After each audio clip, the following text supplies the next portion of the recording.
Alright.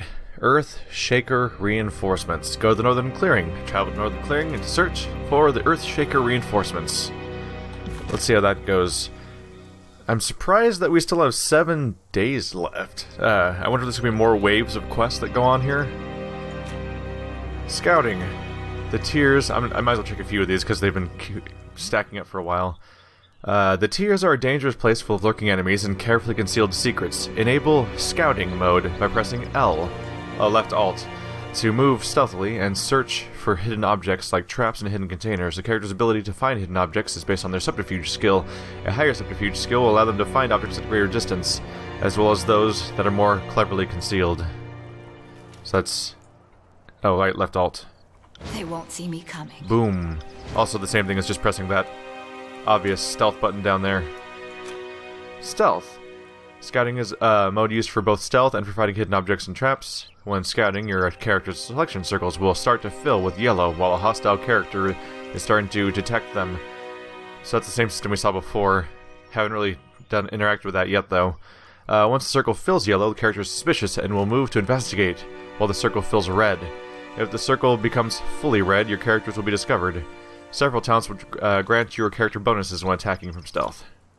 Alright, that's a little bit more progress. I do want to eventually clear all of those out, but also don't want to necessarily marathon them. If the game's going to treat them as optional side things, then I'll treat them similarly. Because the ones that they seem more to think are more important are the ones that they have immediately pop up. Northern Clearing. Apex's forests give way to rockier terrain as one approaches the eastern mountains. Disfavored Earthshakers reportedly travel to this location and may still be present.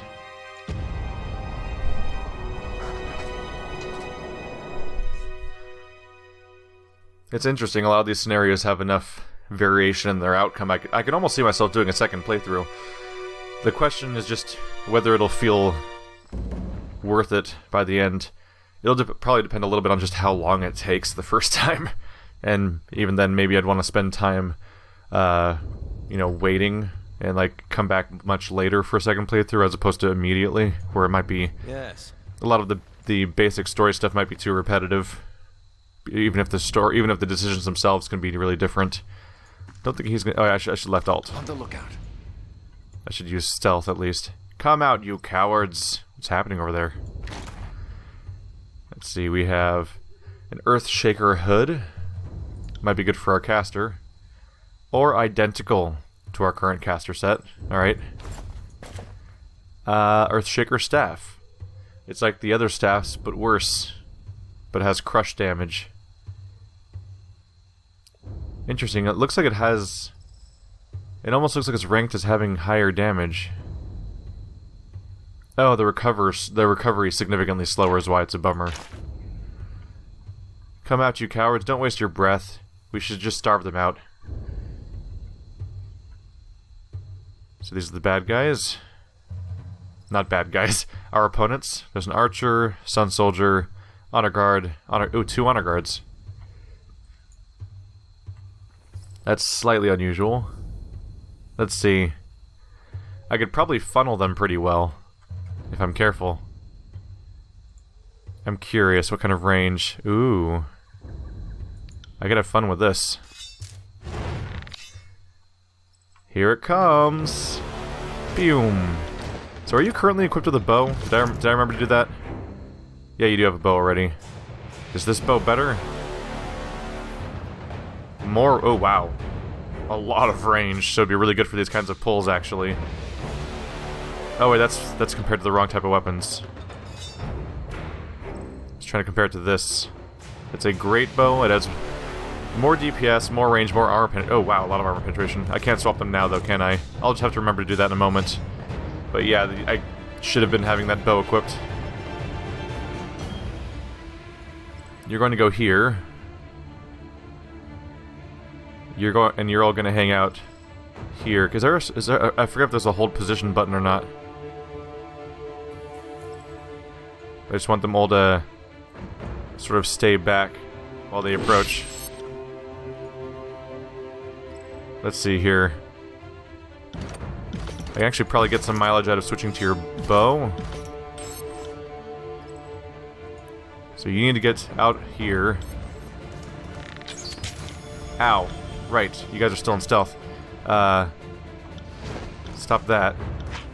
There we go. You get in a fight with them. This should help. Alright, so let's use our ability to draw their attention to our tank. You can try to make our tank hard to hit. These are the two archers, I believe, right? Uninjured. Uninjured. So is it possible to get you to attack him? I think so. So you can go after this guy. You can go after this guy. There we go. That'll at least help funnel the melee users. Are you stuck? Just go over here. And then hit... Oh, no, it can't reach. Well... I wonder if I should have given you a bow. What are you using right now? It's a Staff of Titans. It's fine. You can focus on these targets instead then. So help with the melee barrage. While our archer fights back against theirs. Right. Where is she going? What is her pathing doing? Get back over there and just shoot him. There we go. Try to help her evasion because she's a target right now.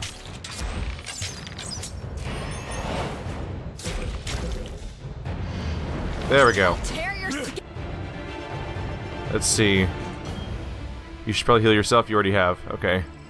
Let's use Quicken for the speed boost. Okay, this plan's not working out. She's not actually a great person to get this kind of focus. Yeah, this was probably a bad idea. Too much attention given to one character. Let's have her back off. Actually, could also just have her use a potion. I think I'm just gonna go with that, actually. There we go. You guys both focus on this guy. He'll be down before long. Go for a strike. Another bleed. I'd have it no other way. He should be done pretty quickly with all these attacks coming in. No, he's badly injured, but not that down. Can you heal yourself yet? Yeah, you can. Oh, but now she's the one in trouble. It's why we've got these. I'm always so bad about storing these things up forever, after all. Come on, take him down. Let's actually use the heal on Verse. There we go. Make sure we're targeting the next character now. This should distract. I probably want to rest soon because I haven't done that in a long time, and the wounds are wounds are stacking up. There we go. Now I've got their attention. Look at me! I'm using my aggro skill. Look at me. Good work. There we go. This should be clean now.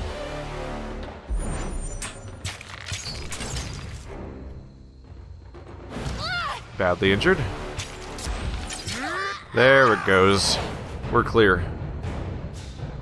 I'm sure you're all young, alert, and feeling unstoppable, but I need... A heavy bronze ridge helm. If only you could use this. How does it compare to our main character? Slight increase in armor, but reduced deflection and accuracy. Probably not something I'm psyched about. Need a break. Let's see here. Oh, you leveled up, didn't you? If you level up, that heals a lot of your wounds, doesn't it? Yeah, she only has one, which she probably just got inflicted upon her on top of everything else a moment ago. Okay. She's somebody who would benefit. See, dual wield is a quickness skill. Faster cooldowns. It's also a finesse skill. And that's where she gets her armor deflection and accuracy, which seems like the way to go, so that she can actually strike past the types of armors that would stop you from being able to hit anyone in the first place. So I'm going to go one more point into finesse. We can go into Duelist or Skirmisher. So she has Burning Iron and she has Skewer. And I grabbed Know Your Enemy, which is when somebody strikes her, she gets a passive dodge and parry evasion for the rest of the fight, which is pretty nice. After a kill, she'll strike twice. Moves quickly on the field, so she can't be engaged with. Does that mean she's... Oh. It makes her immune to engagement, but she does have to activate it. It's not a passive. So every 30 seconds, she can just break from an engagement, which is probably pretty good if she's being actively attacked. Verse taunts her foe, enraging them and forcing them to attack her for a brief time. That sounds incredibly dangerous. Unless, although if I followed it up Mocking Iron directly with Fury's Rush, then she could get aggro off of somebody that we don't want aggro on and then break aggro again, and maybe by then Barrack will have the opportunity to grab it themselves. Everything around here is kind of arrow skills, aren't they? Ooh, while wearing only light armor, gain a bonus to dodge. Plus 10 dodge while wearing light armor. Does that continue to stack? Evasive. So there's a series of skills here that would make her harder to take down. Plus 30 dodge while wearing light armor. 50% chance to reflect ranged grazes. Nice. Yeah, I think she could use a defensive skill, so I'm going to go for that. Because she's having some trouble. More so than most of the other party members. That is until Lantry gets ambushed from behind, of course. So we have not rested for a very long time. Sorry, I can't. Maybe this would be the time to try. Assuming nobody just ambushes us in the middle of it. Quick save achieved. Let's go for camping. Haven't done this for a while. We have 7 out of 8, so we're actually getting closer and closer to maxing out our camping supplies anyway. If that number means what I think it does. Hello. You have loot? Broken armor. Alright. Stash that for later.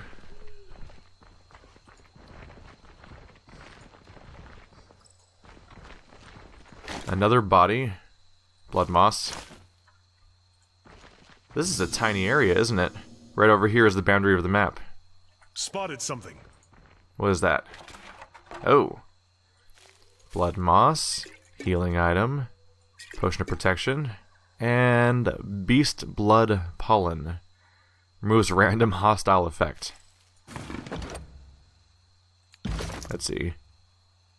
I could put that in the quick bar of this character, actually, because he could use it on other people. I can stack this. There we go. Whoa. I just left. I made a mistake there. There we go. I accidentally left, shift clicked, and moved it out of the moved it directly to stash, apparently. So 10 is your maximum stack per character. Alright, I need to figure out how to split stacks. You probably hold down a different button. I tried shift, but that makes it skip the entire thing back. That's not what I was going for. So here's the bow. Yeah, that extra range and armor penetration seems worth it. That'll make her dangerous, because then she could potentially attack from a really long distance if she wants to. We'll stash this. And if she's attacking from a far enough distance, they might be blocked by Barrack, and it might be impossible for them to even get to her in the first place, which might cut back on the damage she's taking all the time. Let's Stepping lightly. stealth a little bit. So we have one outrunner here. Is that a barrier blocking them from these guys? Huh. This person might be on their own.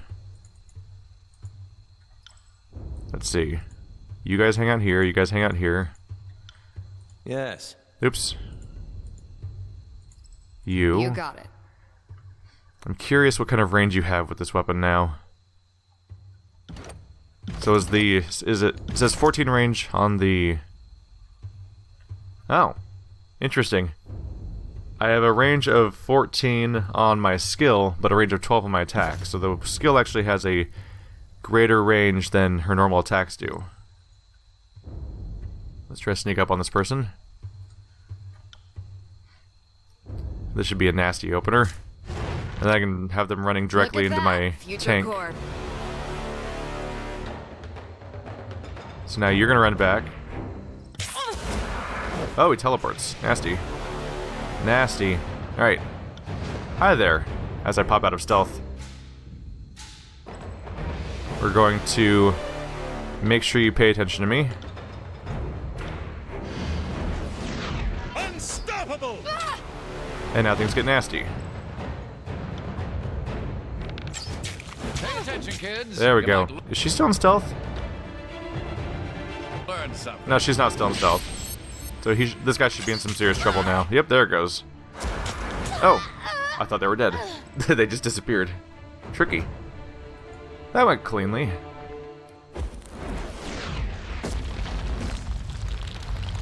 You there. You're not with the Oathbreakers.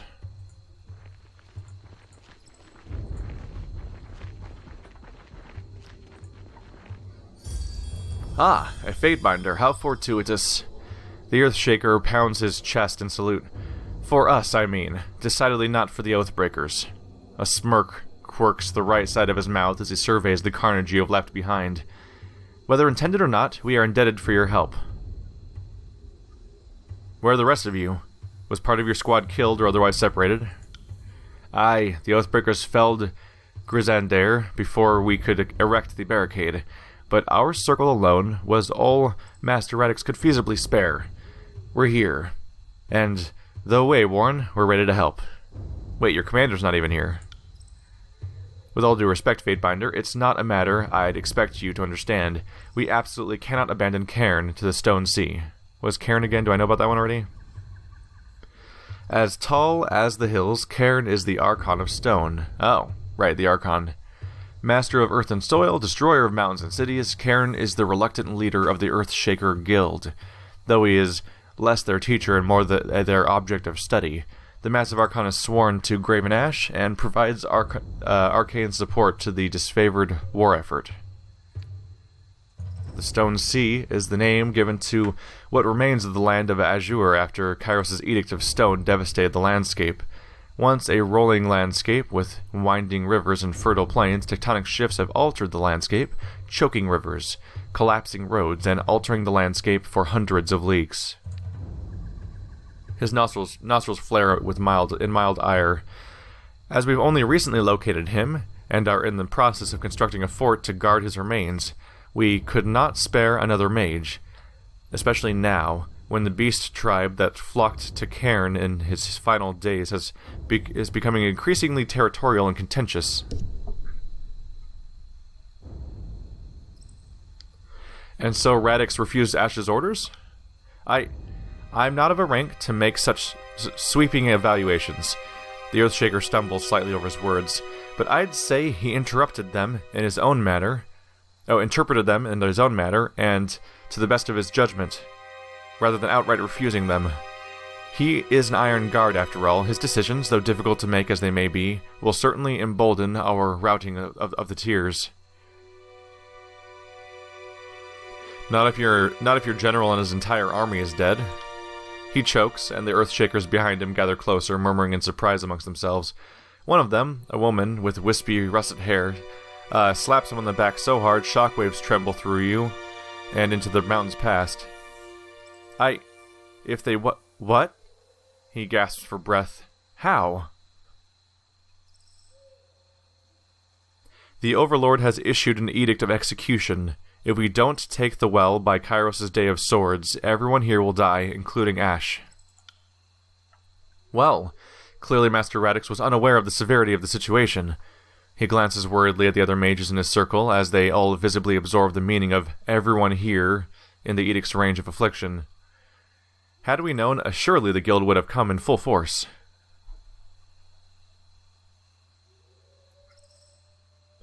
Or perhaps you would have not come at all. But you are here now, and you cannot escape the edict, so I suggest you report to Sevius in the disfavored camp and help us win the battle, or you'll be as dead as the rest of us.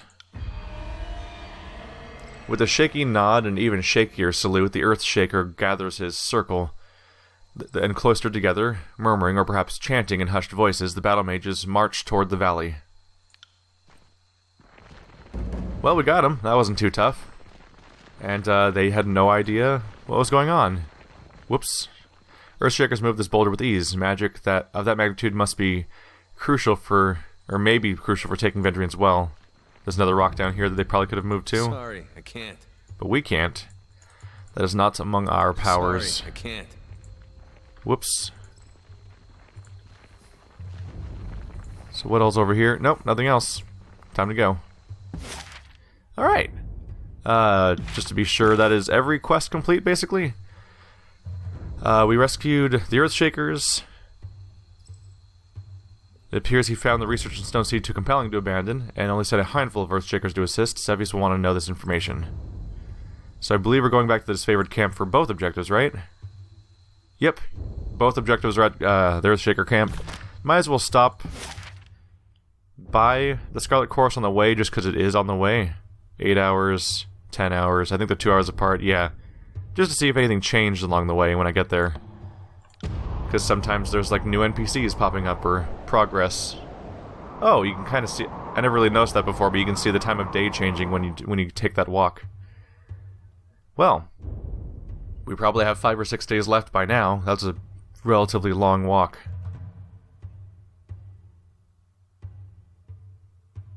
I have been surprised how far 8 days has gotten us in the context of everything, although I don't know if there's more waves or of quests or how many main quests there might be to do along the way in the meantime. But now we're down to 6.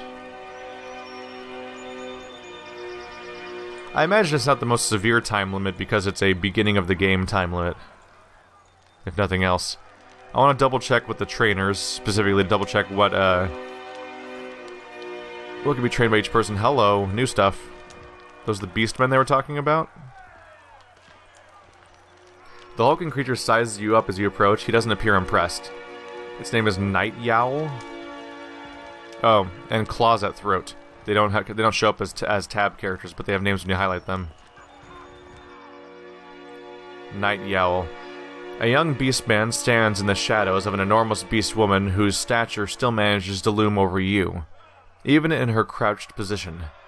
The beastman's mouth froths with spittle that launches in every direction as he snarls at her. Night Yowl was promised worthy, tough prey for joining, but Beast Woman only allows Night Yowl to hunt weakest of humans, saves best kills for self. He pounds the earth, causing a small fissure to erupt. Wow, that's exaggerated a bit. Night Yowl was second strongest of Stonestalker males before joining Scarlet Humans. Rutted even with 100 blood, with Tribes Prima. Was promised own pack for abandoning tribesmates. Stonestalker. The largest spanning beast tribe in the entirety of the tiers, the Stonestalkers of Azure nearly tripled on population during the period of domestication and forced labor in service to the farmers and ranchers of the realm. However, like old beasts, the Stonestalkers were born wild and learned to range free, unfettered by humans within their own homeland. In ancient times, the tribe was known as the Meadowkins, but they were denied a name during the centuries of enslavement. In the turmoil created by Kairos' invasion of the Tiers and conquest of Azure, the beasts rebelled and won their freedom. Drawn to the enigmatic presence of the cairn, Archon of Stone, the beasts took the name Stonestalker as their own. After Cairn's defeat, when Kairos proclaimed the Edict of Stone on Azure, creating the Stone Sea, the Stonestalkers retreated into the wilds.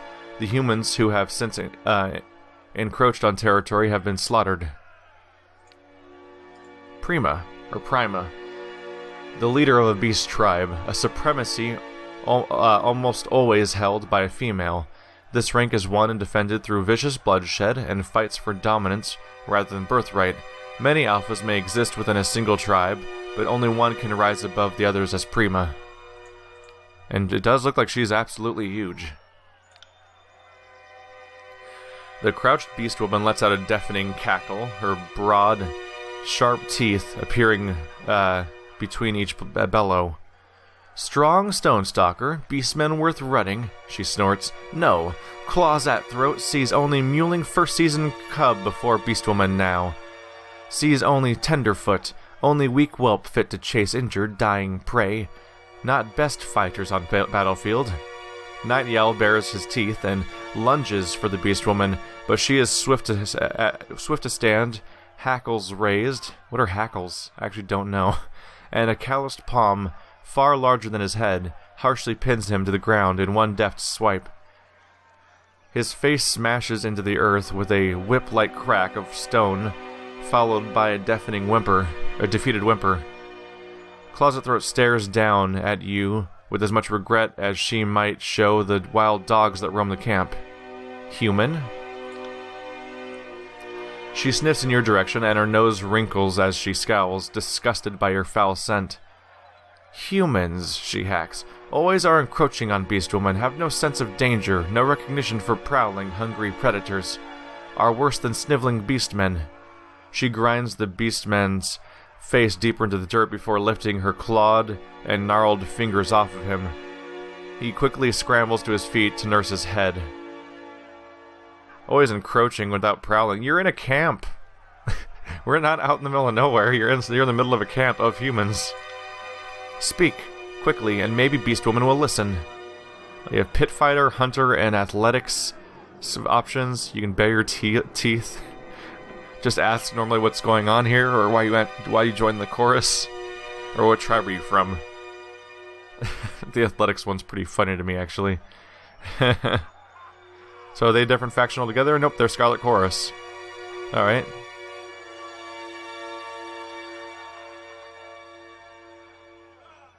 I'm concerned about this one. You can bare your teeth in a wild, dangerous grin, saying, "Don't worry, I know how to properly respect a beast. Allow me to give you an offering of blood and bone." What does that mean? I feel like I need the full implication of what that means first. Unless that's like just food I have on you. Or I could say, I wager I could take you, which is actually pretty amusing to me. Athletics 23 makes me feel like I probably couldn't. That does not seem like an impressive number. I'm curious about this offering. I wish I knew better what my character was, what they mean by that, though. You gain favor with the Scarlet Chorus. The Beastwoman perks up at your enticing words. She sniffs you curiously, more thoroughly than before. She smacks her lips softly, longingly, beginning to slather and drool. For a moment, you think she'll make a grab at you, but she merely sits back on her haunches, relaxed and watching you, pleasantly piqued as she scratches the taut stretch of her hard-muscled stomach. Yes, Beastwoman likes gifts of blood and bone, of fresh kills, but Closet Throat does not want such treats now. Instead, Little Blunt Claw will join Beastwoman in a hot slaughter of humans in one season soon. She spreads her massive maw in a deadly grin. So we're just talking about going for a fight then. I kind of want to see what happens. I wager I could take you. Loyalty with verse, athletic skill. The Beastwoman snorts, a stab of incredulity, opening the features of her face, then howls with racking, full-bodied laughter. Closet Throat likes human who is male, yet who is bold enough to challenge Beastwoman. Expected Blunt Claw to be feeble as Night Yowl, whimpering at Beastwoman's feet. She licks her fangs longingly as she assesses your hidden prowess and strength. If Beastwoman did not have Runt Whelp cur like Night Yowl to train, Closet Throat would happily enjoy fighting with human. So how'd you come to join the Scarlet Chorus? Human pack called Silent Chorus is vicious, cunning, feral-like tribes like Beastwoman. She snarls, but the sound is pleased and rumbling, nearly a purr as she cranes her face in the direction of the voices in Arat's war tent.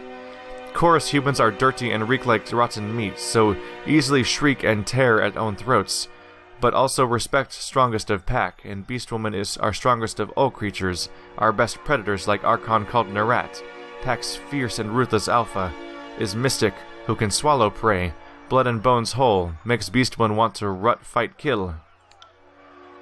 Makes Beastwoman want to right, fight, kill, she sighs, hungrily. Makes Beastwoman want. Jeez. So what's going on here? Human has keen eyes, yes? Can see Beastwoman is disciplining insolent packmate.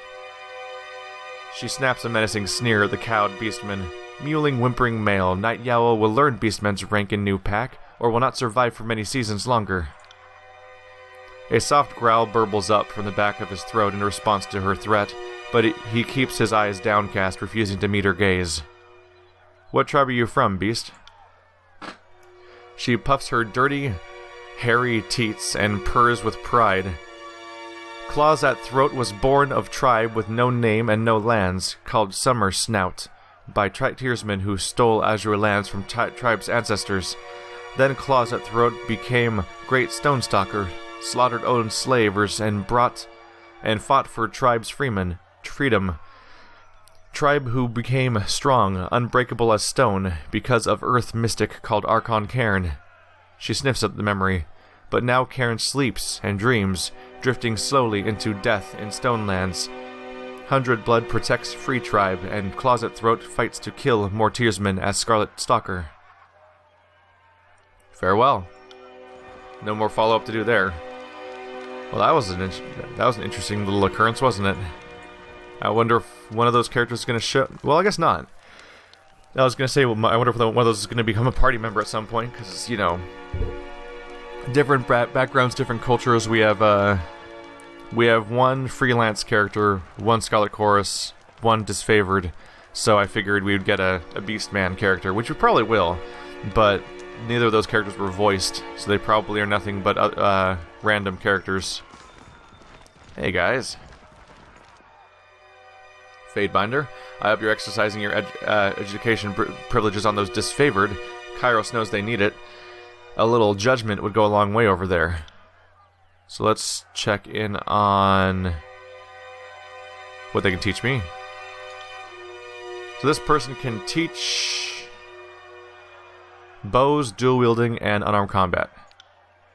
So I can go into a little bit into this, for example. Maybe distribute a little bit between the two. I'm a little undecided which one I'd want to specialize in more, but clearly it's good for this character. Let's do 3 points into bows and 1 into dual wielding. There we go. Might as well use these opportunities when I have them. Nobody else should really benefit as much from these. I have better things I can go with for the other characters, I think. There we go. Well, Red, before I talk to the other one, I should check with the vendor and sell off our trash items and stuff. Let's go to our stash. Broken armor. Broken. And rusted. There goes the garbage stuff. I'm sure I've got more too. Let's see, this is a two-handed weapon. So as of right now, nobody has use for that. So put that off. Any new character who joins my party will likely come with their own weapons anyway, right? There's the bronze hammer I remember replacing. Did I miss? I missed. There we go. This is the bow I replaced that I don't think I want to stick with. It's slightly faster, slightly more accurate, but the range and armor penetration I think more than make up for it. On the other bow. Not interested in Earthshaker staff. I've replaced the shield already. These are all one-hand... Oh. Bronze throwing dagger. So this is the one-handed weapons I believe I've replaced with you. Huh. Yeah, this is better than the Tearsman... Oh, right, she's using their other weapon. Was comparing to the wrong things. Yeah, so this thing has more DPS and accuracy and stuff, but it doesn't have the armor penetration, which makes me think the other one's more worth it, but I'm not entirely sure. Falicata also has a bunch of armor penetration compared to the Heart of Battle, which is the offhand weapon. Is this an offhand only weapon? Seems like it might be based on how it's being compared right now. Interesting. So do I want more armor penetration or do I want the accuracy bonus? I kind of like the idea of balancing the two, having an armor penetration and a bonus accuracy weapon. Playing a little fast and loose with stats, admittedly, not knowing entirely what to expect of their outcomes. How's this throwing weapon compare to the other one? So bronze throwing dagger versus Lantry's Quill. Recovery, accuracy, DPS, but no armor. So his current weapon has armor penetration, but this one has a little bit more of everything else. But I think the armor penetration helps, because a lot of the enemies we fight have at least a little armor penetration, I think. So I think it's worth sticking with the Quill. I hope. Hope I'm not making a mistake. What else do I have? It's all kept here, so I figure this is probably useful for crafting these whetstone. Oh, that's a whetstone. It's not even. I thought that was an iron bar for a second there. Let's see. I believe I've replaced these boots already. Yeah. And the gauntlets. That's a bit of progress, at least. Let's go ahead and move on for now. That's at least enough trade for me to be able to do whatever training I want to do. We're now up to 29 bronze. Alright, other character. Assuming I didn't just mix them up. See if you can teach me. I just picked the same character twice, didn't I? Yep. How about you? Oh, right. They have combined dialogue, I kind of forgot. Magic Staff, Subterfuge, and Lore. So I could train a few points into Lore with you. Level up! Yay! Which means I can train even more points into Lore. Yay! What if we had too many points into Lore? And then with you... I could do Subterfuge. I'd rather go into throwing weapons, though, which I believe I can train elsewhere. So you're maxed out, you just get to level. And probably too many points into lore. Let's see. Yeah, 62 lore. So you've leveled up. I can go for Resolve, which helps a few things. But more than anything, I'd probably want to help with keep going with Control Life and Control Vigor when I can. So Wits is the thing that controls all casting. Alright, Preservation. Erase the record. Places this, so this is the first time I've been able to reach this far down a tree, I think. So I can go moderately improves Control Life skill. I can do Gifted Vigor if I go back and do this one too. Erase the record. Places a preservation seal on an ally. If the ally's health falls below a limit, they are healed for a large amount of health, and the seal is destroyed. Cooldown's 30 seconds. Lasts for 30 seconds. 1 second of recovery. Control Life and Lore. Two things he specializes in. Range of 6 meters. That's probably really good for keeping people alive. Second Breath. Lantry revives a fallen comrade. Oh. Giving him a flat-out revive skill is also a good idea. And less situational. This other one is Arcane Shield. It's Arcane Armor and Magic Defense. Let's go for the revive. That seems like a natural thing to grab.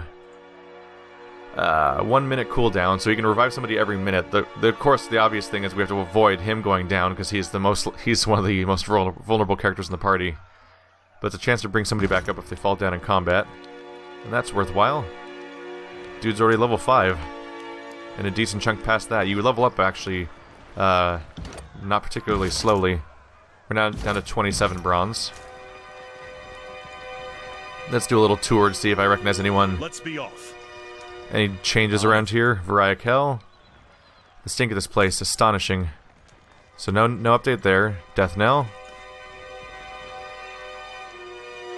Fatebinder. Nope. All you can do is be inquisitive about their background. Two Tooth. Yeah, I remember you. Can we talk to Siren anymore? You there! The one in the tin barrel. Remove my helmet. She's having fun. You address me, lady? Finer craftsmanship I have never seen. You wish the helmet removed? Barrick hesitates before Siren. He seems at once ready to follow her order, and nervously uncertain. I can either order him to stop, or I can try to restrain him. I mean, I'm powerful enough, I probably could just restrain him and make that simple, and then maybe he'd snap out of it. You forcibly grab a hold of Barrick by his shoulder plates and restrain him from moving any closer. The giant man looks ready to protest, then regards you with sudden clarity. Thank you. I don't know what came over me. Archon, with all due respect, we will keep our distance from each other. I would not engage with you again, accompanied or no. Once again, the worm dares to defy the songbird. Don't worry, little worm. One day the bird will get her prey.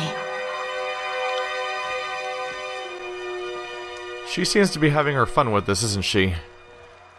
Alright, let's keep playing with her if I can. Be gone, worm. Nope, not this time. She wants me to go away. She's not a likable character. Sorry, I can't. Being basically a child doesn't really help. It's like, oh, I have superpowers and I'm a kid and I'm part of a war band. This will have good outcomes. Are you two the victors of that fight from earlier? Yeah, you're still here. Weird. I imagine there was dialogue to be had if either of them lived, but neither of them did, so no. Let's see here. Let's head on back.